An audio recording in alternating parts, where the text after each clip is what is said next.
करके तुम समुद्र को अनुभव कर सकते हो और कोई उपाय नहीं है तुम्हारे पास।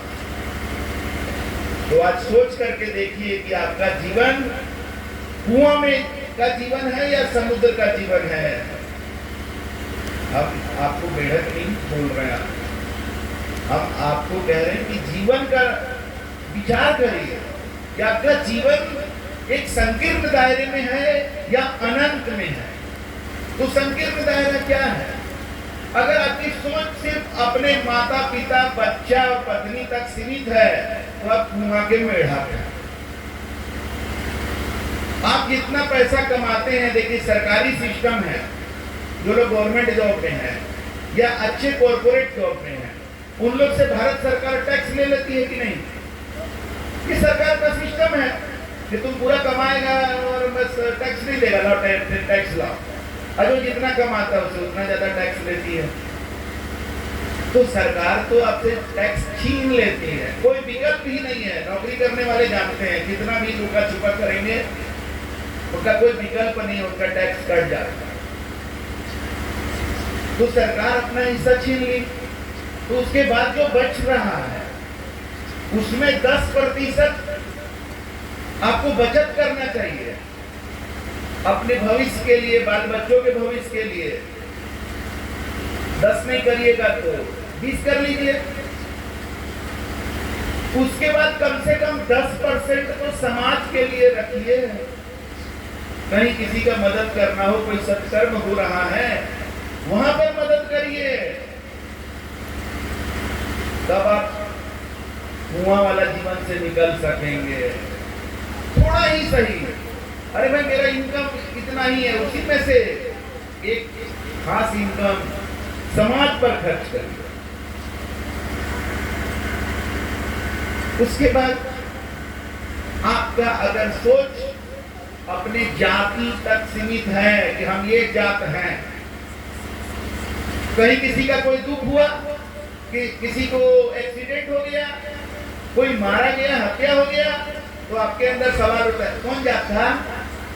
अच्छा वो जाता है। अरे एक दिन ऐसा हो सकता है कि आपके साथ कुछ ऐसा हो और आपका मदद वो करेगा जिस जात से आप नफरत करते हैं। मेरे पिताजी बड़े जातिवादी व्यक्ति थे। हालांकि हमको सिखाए कि तुम्हारी जाति मानव जाति बचपन में, लेकिन हम सीख गए, मानवतावादी हो गए। तो कहने लगे कि तुम ये क्या कर दिए, तुम जात पात एकदम समझते नहीं हो। तो हम बोले कि पिताजी आप ही तो सिखाए थे। हम तो बहुत लोग को सिखाए, आप खुश होइए कि वो बेटा तो आपका सीख गया। लेकिन वो दुखी ही रहे इस बात के लिए कि मेरा बेटा जात का दायरा छोड़ दिया। तो मेरे पिताजी का एक बार एक्सीडेंट हो गया, और एक्सीडेंट हो गया तो जिन जातियों के बारे में गाली पढ़ा करते थे ना, वही जाति का मोहल्ला में एक्सीडेंट हुआ था। वही लोग उठा करके उनको बहुत केयर किया उनका। तो परमात्मा झटका देते हैं भाई। एक बड़े प्रोफेसर साहब थे, ज्ञानी पुरुष थे, तो उनका सोच बना कि परमात्मा मेरे घर में जन्म ले, जैसे दशरथ जी के यहाँ हुए ना। आज वर्तमान में हमको एक दशरथ जी तो यहाँ दिखते हैं, जिनके यहाँ भगवान राम के जैसे प्रकाश जी जन्म लिए हैं। चाहता तो सबको ही है कि राम जैसा बेटा हो, लेकिन उसके लिए दशरथ बनना पड़ता है। तो वैसा ही उनको ख्याल आया, बड़ी तपस्या किए, बहुत साधना किए, तो भगवान प्रकट हो गए। प्रकट होकर के बोले क्या चाहिए? बोले हम चाहते हैं कि आप हमारे परिवार में, हमारे घर में आप जन्म लें। बोले कि ठीक है हम लेंगे, थोड़ा इंतजार करो। उसके बाद वो एक यज्ञ करा रहे थे, और यज्ञ जो करा रहे थे तो उसमें भगवान एक फकीर का रूप धारण करके वो जहाँ यज्ञ का अनुष्ठान हो रहा था वहां पर भीख मांगते मांगते पहुंच गए। फकीर मतलब समझ रहे हैं, मुसलमान लोगों का ये रहता है। तो अब ये जाति से ब्राह्मण थे, एकदम उखड़ गए कि तुम जुलाहा मुसलमान, तुम कैसे घुस गया, पवित्र कर दिया इस जगह को, मेरा यज्ञ को, तो ये डिस्टर्ब कर दिया, तुम निकलो यहाँ से। धकिया करके उसको ये किए, तब तक देखे ना कि गायब हो गया। जब गायब हो गया तब उनको झटका लगा, अरे ये हम क्या कर दिया। तब वो बहुत क्षमा मांगे भगवान से। तो भगवान फिर प्रकट होकर के बोले कि तुम्हारे घर में हम जन्म तो लेंगे, लेकिन अगला जन्म में तुमको जुलाहा बनना पड़ेगा, और तब तुम्हारे घर में हम प्रकट होंगे। जानते हैं, वही जुलाहा के रूप में नीरू और नीमा, वही ब्राह्मण अगले जन्म में जुलाहा बने, नीरू और नीमा, और कबीर साहब उनके घर में प्रकट हुए। काशी के लहरतारा में कमल के फूल पर प्रकट हुए, तो नीरू और नीमा वही जुलाहा दंपति जो पिछले जन्म में ब्राह्मण के रूप में मांगे थे, उनको परमात्मा बोले थे कि तुमने जिसका अनादर किया तुमको वही जन्म लेना पड़ेगा, और तब उस जन्म में तुम्हारा इच्छा हम पूर्ण करेंगे। तो नीरू और नीमा जा रहे थे और कमल के फूल पर बच्चे के रोने की आवाज आ रही थी। तो नीमा जो पत्नी थी वो बच्चा को के प्रेम में जाकर के बच्चे को गोद में लेकर आ गई। तो पति कहता है कि अभी तुमको हम गौना में लेके जा रहे हैं, बच्चा के साथ ले जाएंगे तो लोग क्या कहेंगे, लोग क्या कहेंगे वाला, ये आज का बीमारी नहीं है, पहले चला रहा है। तो नीमा अड़ गई, बोली कि लोग कुछ भी कहें हम तो छोड़ेंगे नहीं, ये बच्चा परमात्मा हमें ही दिए। तो सहमत हो गए और चले गए। इसलिए हम आप लोगों से निवेदन करेंगे कि किसी भी मानव का, किसी भी व्यक्ति का, उसके जात को लेकर के तिरस्कार मत करिएगा। अगर आपका गीता में भरोसा है तो आत्मा मरती नहीं है। ये जो शरीर है जिसको आप भूमिहार, राजपूत और ब्राह्मण में और इसमें उसमें वर्गीकृत कर रहे हैं ना, ये एक दिन मिट जाएगा। फिर अगला जीवन किसमें मिलेगा उसमें आपका कोई नियंत्रण नहीं है। तो गीता पर अगर भरोसा है तो कर्म के फल पर भी भरोसा होना चाहिए कि जैसा कर्म करेगा वैसा फल देगा भगवान। ये है गीता का ज्ञान। तो तुमने किसी को तिरस्कार किया है जाति के आधार पर, तो तुम्हें तिरस्कार जाति आधारित क्या होता है, कैसा लगता है जब जाति के आधार पर किसी को तिरस्कार किया जाता है, ये तुम्हें भोगना पड़ेगा। बता दे रहे हैं हम अच्छा से, क्योंकि आपको पता चला है कि यहाँ पर बहुत जातिवाद का बोलबाला है। ये सब ढकोसला है। बता दें, ये जाति जो है ना, ये महापाप है। जात पात पर चलना ये महापाप है और इसका फल आपको भुगतना पड़ेगा। कैसे बोल दिए महापाप? हम लोग तो जाति व्यवस्था, वर्ण व्यवस्था, जाति व्यवस्था जो है कहां से आया? पहले वैदिक काल में वर्ण व्यवस्था थी। आदमी के कर्म के आधार पर, गुण के आधार पर वर्ण में तो वर्गीकृत किया गया। जो पढ़ने में तेज था तो ब्राह्मण, जो लड़ने में तेज था तो क्षत्रिय, जो बिजनेस टाइप माइंडेड था तो वैश्य, और जो लेबर करने के लिए फिट फाट था कि हाँ भाई हम ज्यादा पढ़ेंगे लिखेंगे नहीं, हम लड़ेंगे नहीं, हम काम करने के लिए तैयार हैं, तो शूद्र हो गया। ये जन्म पर आधारित नहीं था, ये गुण पर और कर्म पर आधारित था। लेकिन कालांतर में क्या हुआ कि जो ज्ञान वाले लोग थे, जिनको ब्राह्मण का दर्जा मिला, तो उनको समाज में ऊंचा दर्जा मिला, तो उनको समाज का टैक्स कलेक्शन उनके पास जाता था, क्योंकि ऊंचा स्थान था। क्षत्रिय को भी एक अलग ऊंचा स्थान मिला, ब्राह्मण से थोड़ा नीचे, वैश्य को भी मिला। ये स्थान जब थोड़ा थोड़ा समय के साथ मिलने लगा, तब अहंकार जगा कि मैं ब्राह्मण हूँ, मैं क्षत्रिय हूँ, मेरा बेटा शूद्र कैसे हो सकता है? भले ही उसको पढ़ने में मन नहीं लगता है, भले ही उसको लड़ने की क्षमता नहीं है, लेकिन मेरा बेटा है तो उसको यही रहना चाहिए। तभी एक षड्यंत्र रचा गया, जन्म के आधार पर इस चीज को फिक्स कर दिया कि जो जिसका घर में जन्म ले लेगा वो वही हो जाएगा। रामचरितमानस में दिया हुआ है, दया धर्म का मूल है, पाप मूल अभिमान। तुलसी दया न छाड़िए, जब लग घट में प्राण। पाप का जड़ क्या है? अभिमान। और जाति व्यवस्था का जड़ क्या है? अभिमान। मेरा बेटा, ऐसा कैसे हो सकता है? गारंटी चाहिए कि हम ब्राह्मण हैं, हम पूजा करा रहे हैं, तो मेरा बेटा भी पूजा ही कराएगा। और कोई दूसरे का बेटा अगर उसके गुण भी है, ज्ञान भी है, तो पूजा नहीं करा सकता। तो इसलिए जातिवादी लोगों को और संप्रदायवादी लोगों को भगवान नहीं मिलेंगे, बता दे रहे।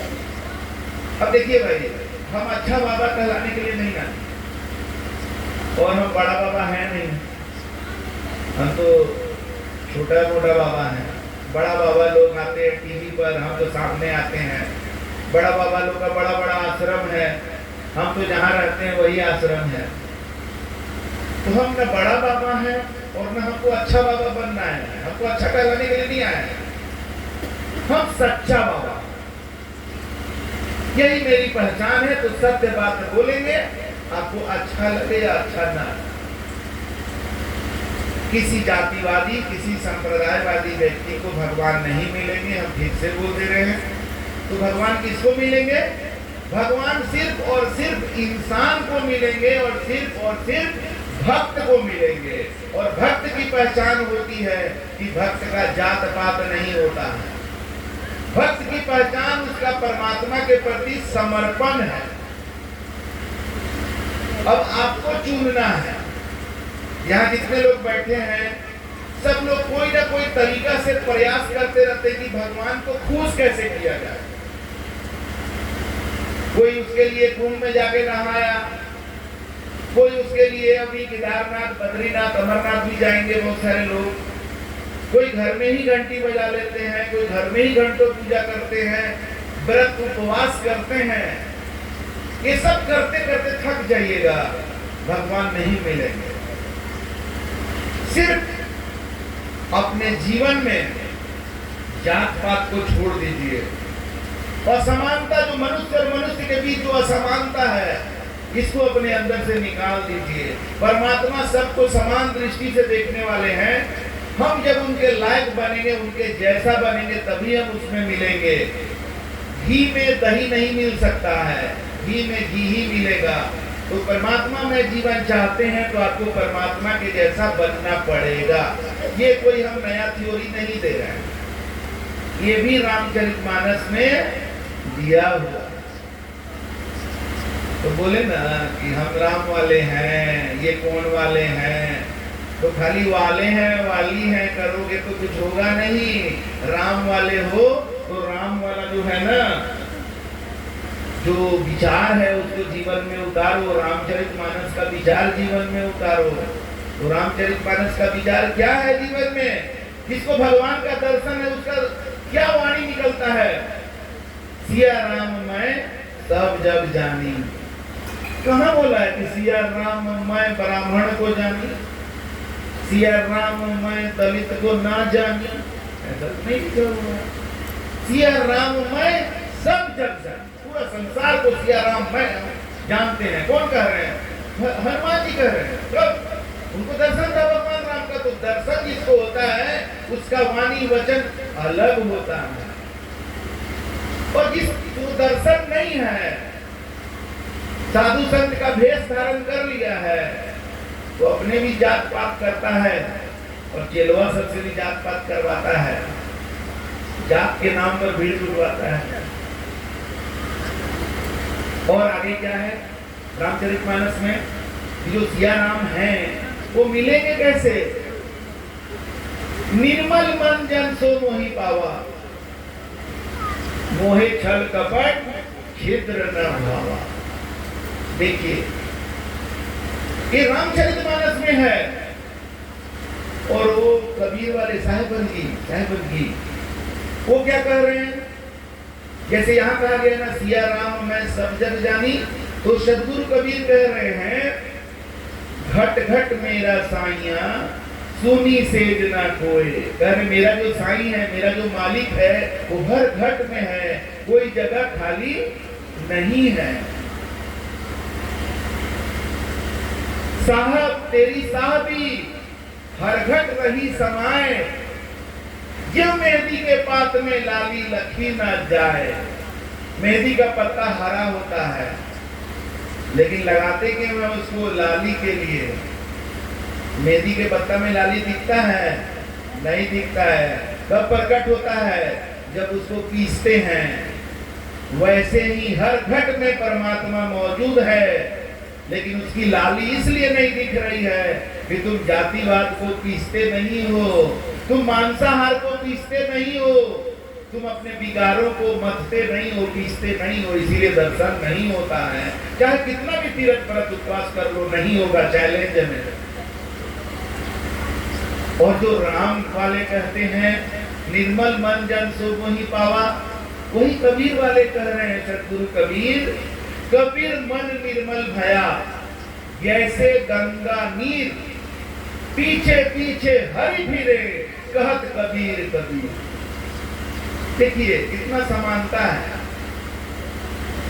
इसीलिए साहिबंदगी से परहेज मत करिएगा आप लोग। राम वाले कबीर वाले अलग अलग नहीं है।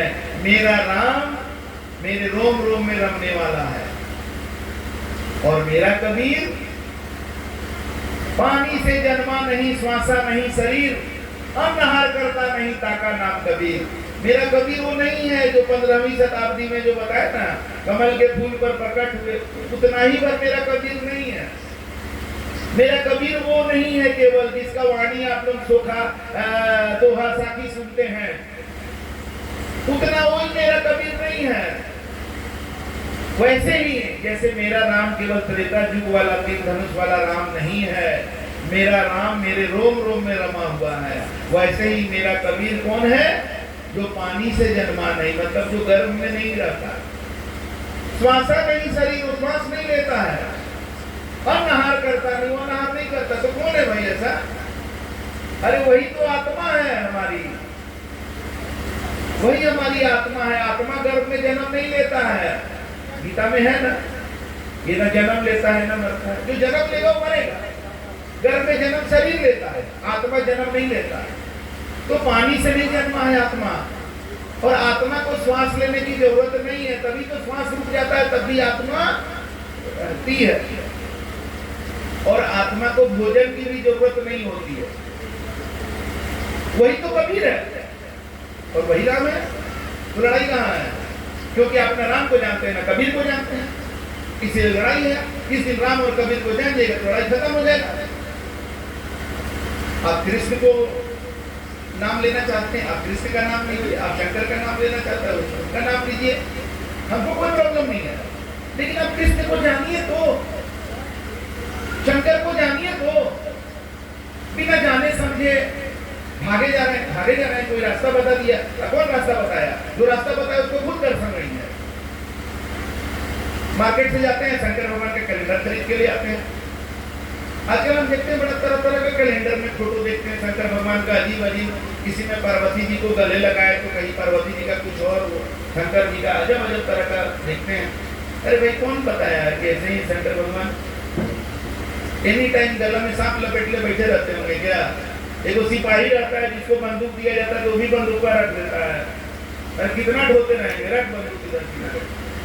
शंकर भगवान हर समय गला में सांपे लपेटे रहते होंगे, हाथ में डमरू या त्रिशूल पकड़ ले रहते होंगे। ऐसा सजा कहाँ दे रहे हो? कैसे समझ लीजिए? और तो और लोग सोचते हैं कि शंकर भगवान गांजा भांग नशा सब करते हैं इसीलिए देवता है। बताइए जरा सा, गांजा पीने वाला, दारू पीने वाले को आप अपना गाड़ी चलाने दीजिएगा जी? और तीनों लोग का मालिक जो होगा वो गांजा और दारू ये सब करने वाला होगा? अरे वो ये सब के मालिक हैं, नाश करने वाले देवता हैं, विध्वंस करते हैं, तो यही सब उनका विध्वंस का साधन है। आदमी को नाश करने का इससे अच्छा उपाय क्या होगा कि उसके अंदर नशा हो जाए?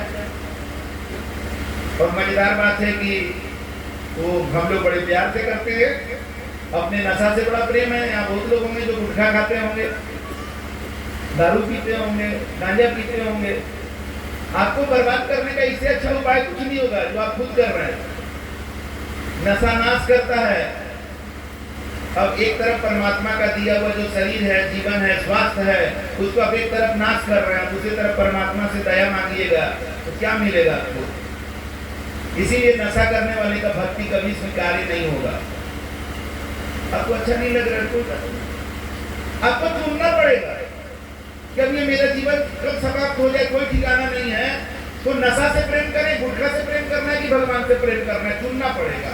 अपने आप को गफलत में रखोगे तो कब तक रखोगे? एक दिन तो फाइनल फैसला हो ही जाएगा, सब कुछ खत्म हो जाएगा। उसके पहले जग जाओ, नशा और भगवान में से चुन लो क्या चाहिए, दोनों नहीं मिलेगा। जातिवाद और परमात्मा में से चुन लो, दोनों नहीं मिलेगा।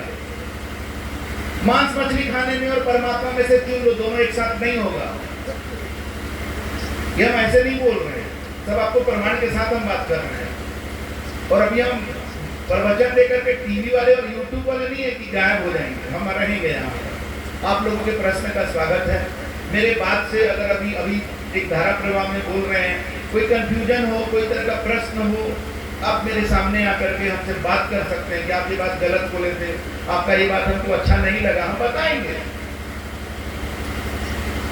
तो परमात्मा वो अपने जीवन में जो आप खोज रहे हैं, सब लोग खोज रहे हैं, खुश करना चाहते हैं, तो उसका एक ही तरीका है, मोको कहाँ ढूंढे रे बंदे, मैं तो तेरे पास हूं। ये सद्गुरु कबीर की वाणी है। और गोस्वामी तुलसीदास की रामचरितमानस में कह रहे हैं, ईश्वर अंश जीव अविनाशी जीव। हमारे हम लोग सजीव है ना, हमारे अंदर जीव है ना। जीव क्या है बता रहे गोस्वामी तुलसीदास, ईश्वर अंश जीव अविनाशी। ईश्वर का अंश है जीव, वो अविनाशी है, उसका कभी नाश नहीं होता है। चेतन अमल सहज सुख राशि, वो चेतन है, अमल है, उसमें कोई मैल नहीं है। कई बार लोग कहते हैं कि गुरु का पूजा करता है, लोग आरती दिखाता है, आदमी का आरती किया जाता है, आदमी में लैट्रिन रहता है, पेशाब रहता है, इसीलिए पत्थर का मूर्ति बना लेता है, ना वो लैट्रिन करता है ना पेशाब करता है। लेकिन उसका पूजा करके तुम जाते हो, तुम तो लैट्रिन पेशाब लेके जा रहे हो, तो तेरा मूर्ति तो अपवित्र हो गया। अरे भाई, गुरु शरीर नहीं होते हैं। गुरु की निर्मलता शरीर का निर्मलता नहीं है, गुरु की निर्मलता उनके मन की निर्मलता है। और आत्मा तो सबका निर्मल है, आत्मा में मैल लग ही नहीं सकता। जो मैल है मन में है, और आत्मा का जुड़ाव मन के साथ ये जीवन में है। और आत्मा और मन दोनों शरीर से जुड़ा हुआ है। तो गुरु शब्द होते हैं, गुरु शरीर नहीं होते हैं। और गुरु परमात्मा के साक्षात स्वरूप होते हैं, इसीलिए गुरु की आरती की जाती है। जहाँ तो आरती करते हो गुरु की तो आशीर्वाद मिलता है। तुम्हारा अभी तक का आरती में तो कभी आशीर्वाद मिला नहीं। प्रसाद खिलाए तो भगवान खाए नहीं। यहाँ खिला दो, हमको नहीं खिलाओगे, किसी को खिला दो, कोई गरीब को खिलाओ, किसी को भी खिलाओ, रिजल्ट आएगा। और हम लोग करते भी हैं, प्रसाद चढ़ा करके फाइनली क्या करते हैं, लोगों को ही तो खिलाते हैं, उसी का रिजल्ट है। और पत्थर का मूर्ति का आरती करते हैं तो उसका क्या रिजल्ट है? जितना देर आरती करते हैं उतना देर भाव तो हमारा भगवान का रहता है ना, इसका रिजल्ट है। मूर्ति का रिजल्ट नहीं है, आप ही का रिजल्ट है। लेकिन जब हम गुरु की पूजा करते हैं, गुरु की आरती करते हैं, तो यहाँ दोनों साइड से रिजल्ट आ रहा है। साधु संतों के जुबान से जो निकल जाता है ना, वो परमात्मा का विधान को बदल करके भी हो करके। इसीलिए बोला गया कि 7 फीट 9 खंड में गुरु से बड़ा ना कोई, कर्ता करे ना कर सके, गुरु करे सो होए। कर्ता का विधान भी बदल जाता है, संतों में इतनी शक्ति होती है। तो हमें अपने जीवन को निर्मल करना पड़ेगा, तभी हमारे जीवन में परमात्मा प्रकट हो जाएंगे, हमारे जीवन में ही प्रकट हो जाएंगे, हम में ही प्रकट हो जाएंगे। कहाँ खोज रहे हो, मोको कहाँ ढूंढे रे बंदे, मैं तो तेरे पास में हूं, लेकिन हम खुद दूर चले जाते हैं। जैसे अभी हम आए हैं पटना से मोतिहारी, प्रकाश जी का पूरा परिवार घर में है, अब हम यहाँ आए और ये लोग बाहर भाग जाए तो मिलन होगा? तो परमात्मा तुम्हारे घर में और तुम भाग गए बाहर, तुम संसार में हो, अंदर जाते ही नहीं। अच्छा, अंदर जाना माने क्या होता है? कुछ समझ में नहीं आता है, अंदर तो कुछ अंधेरा ही लगता है, इसीलिए तो गुरु चाहिए। अंदर कैसे चल जाओगे? जन्मों जन्मों से बाहर भटक रहे हो, अंदर कैसे चले जाओगे? अंदर ले जाने के लिए ही गुरु चाहिए। और तुम केवल सोचते हो गुरु माने क्या होता है, वही ना प्रवचन, यही बोलेंगे ना, अभी खाना छोड़ दो, ये खाना, ये सब तो हम जानते करते हैं। अरे कुछ नहीं है, यहाँ से जो हम बोल रहे हैं ना, ये सिर्फ प्रचार है। एक्चुअल ज्ञान तो मेरे संगत में रहिएगा तब मिलेगा, एक्चुअल रिजल्ट तो हमारे संगत में रहिएगा तब मिलेगा। उसका ये प्रचार है केवल। जैसे नागेंद्र जी गिर प्रवेश के कार्यक्रम में आए और बहुत लोग आए थे, लेकिन उसमें से कोई हमसे मिलने नहीं आया अलग से, और ये आ गए और मिलते ही रहे, मिलते ही रहे। ये तरीका है। तो जो कार्यक्रम था क्या था? प्रचार था। प्रचार से कौन प्रभावित हुआ? ये टीका। रिजल्ट कब आया? मैं टीका नहीं कर। संगत से गुण होगा, ये याद रखिएगा। आज तक जितना भी गुण आपके अंदर है वो संगत के कारण है, और जितना अवगुण भी है उसको खोज के देख लीजिए आपके संगत के कारण। तो बहुत सारा संगत आपको ऑटोमेटिक मिलता है। जैसे आप जो परिवार में पैदा ले लियो, परिवार का संगत है आपके पास। आप जहाँ नौकरी करते हैं वहाँ जो लोग हैं उनका संगत मिल गया आपको। आपका पड़ोसी जहाँ घर बना है उसके आसपास जो रहा है आपका संगत मिल गया।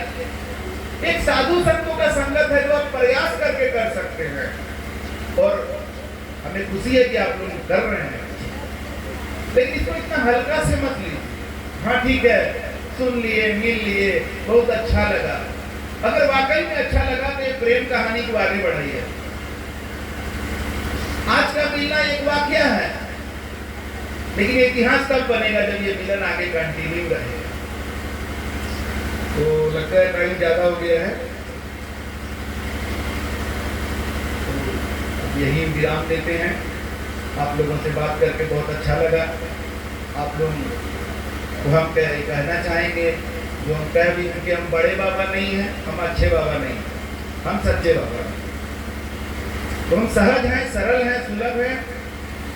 आप जब भी मिलना चाहें प्रकाश जी से संपर्क करिए, ये आपको मिला देंगे। हम कल हैं, कल कब जाएंगे अभी फाइनल नहीं है, सवेरे तो कम से कम फर्स्ट हाफ में हैं। मिलिए, अपना प्रश्न करिए। हमसे कोई नाराजगी हो तो हमसे आमने सामने बात करें। बहुत लोगों का बात हम तक घूम करके आ ही जाता है, तो ऐसे बोलता है वैसे बोलता है। तो कहते उसको मेरे सामने ले आओ ना, जरा मेरे सामने बोले तो मजा आएगा थोड़ा बात करने। कहते नहीं आता, बोलता ही नहीं है तेरे सामने। तो हम कहेंगे, आप लोग को प्रेरित करेंगे, उत्साहित करेंगे कि आपके अंदर जितना भी अच्छा कुछ भी वहाँ मेरे सामने बताइए। हो सकता है कुछ क्लियर होगा तो संबंध अच्छा बनेगा, आपका भी विचार ये हो जाएगा। और मन में रखेंगे तो क्या होगा? कोई फायदा नहीं है उससे। थोड़ा प्रकट करिए। हम बुरा नहीं मानेंगे, इसका हम आपको दावा करते हैं। आप मेरे से रिलेटेड कोई भी प्रश्न करिए, हम बुरा नहीं मानेंगे, हम उसका जवाब देंगे। अब जवाब देंगे तो वीर रस का कविता अगर कोई मीठा मीठा करके गाएगा तो अच्छा नहीं कहलाएगा ना। तो अगर आपका प्रश्न वीर रस का होगा तो मेरा जवाब भी वीर रस में प्राप्त होगा। याद रखिएगा। ये मत कहिएगा कि बाबा तो गुस्सा गए, गुस्साते नहीं है। कहा गया है कि जिनके स्वप्न हो क्रोध उर कपहु न होत प्रवेश। जो सच्चे गुरु होते हैं ना, उनका सपना में भी क्रोध उनके हृदय में प्रवेश नहीं कर सकता। मेरे हृदय में परमात्मा है, वहाँ क्रोध के लिए कोई जगह नहीं है, लोभ मोह वासना के लिए वहाँ कोई जगह नहीं है, सिर्फ परमात्मा के लिए जगह है। लेकिन यहाँ से निकल सकता है, लग सकता है आपको। अब बताइए, हम अपने बेटी लोग के बारे में बोले, उनके संस्कार के बारे में बोले, तो क्या खाली मीठा मीठा बात करेंगे तो उन लोगों का संस्कार सही रहेगा? बहुत बार फटकार लगाते हैं, डांटते हैं।